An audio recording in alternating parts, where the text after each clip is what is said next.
Hi guys, this is Stephanie, one of the board members of Heal Thyself. I'm speaking on the book Gut Reaction by Simon Quellen Field. And in this book, he talks about a lot of great stuff. I'm going to cover chapter 1 today, and chapter 1 is homeostasis. And homeostasis is another word for to stand still. So basically, when your body is in a standstill position of homeostasis, it means that it can regulate everything that goes on your body, like your temperature, how you regulate your temperature. That's your body in homeostasis by keeping your temperature at a steady 92 degrees, no matter what's going on outside of it. When dealing with diet, it's the same.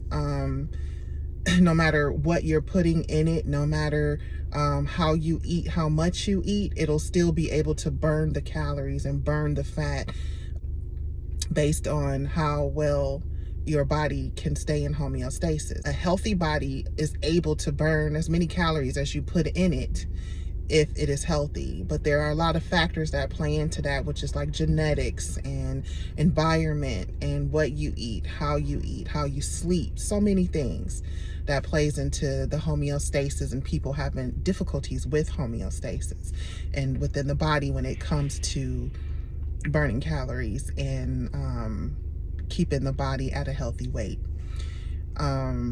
So he goes into detail about homeostasis.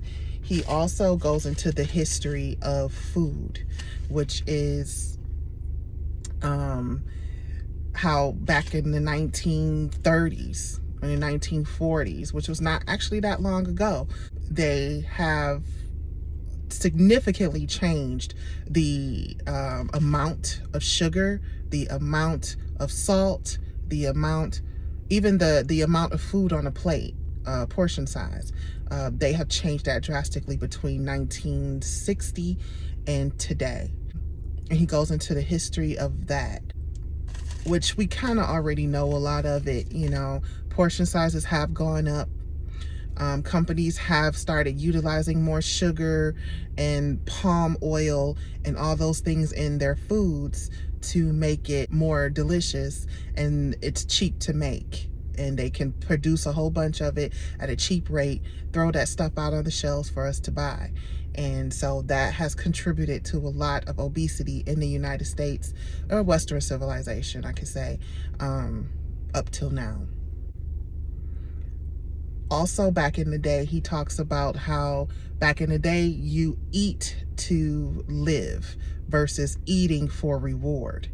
And notice that a lot of things now is a lot of eating just for reward. Everywhere you go, he talks about how there's candy bars at the checkout counters and everywhere, even at the gyms, they have those granola bars and those energy bars, which are just candy bars as well, just in a more fancier package.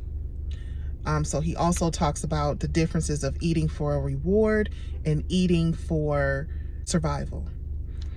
And that goes into his other section about why we are fat.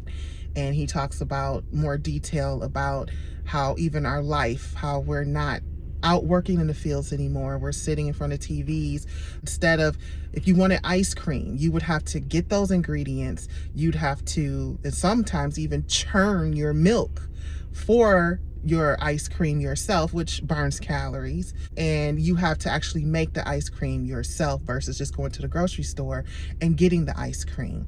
If you wanted a cake, again, you'd have to make it from scratch, which takes time and effort, and then you have to, you know, all the kneading and mixing and stuff, like all of that stuff burns calories. It's being active, but we don't have to do that anymore. We can just go to the store, we can get a slice of cake, we could buy a whole cake, we can go home, we can eat it.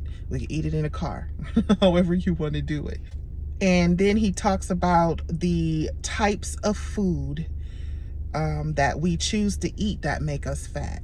A lot of the foods that we eat nowadays is high in bad carbs, high in palm oil, like he had said before, high in calories, where a typical burger back in the 50s would probably be 100 350 calories. A burger today is 350 to 400 calories a day in one burger.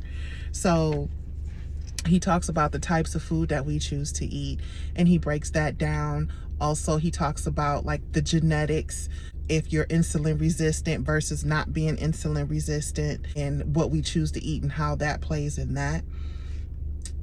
So it's a lot going on in chapter 1. I really advise you to read this book. So far, I've read up to chapter 10, and I've gained a lot of insight on my eating choices and my body based on my genetic makeup and my family history. So all of that plays a role in it. Knowing more helps you choose better and things like that for some people. And yeah, it's just a lot of knowledge that you can gain from this. I will get back with you guys on chapter 2 next week and give you an overview of that as well.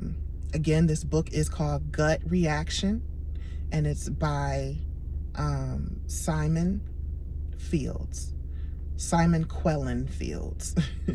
So yeah, hope you guys really learn a lot and also teach what you learn from these seminars to your family and friends. All right, have a great day.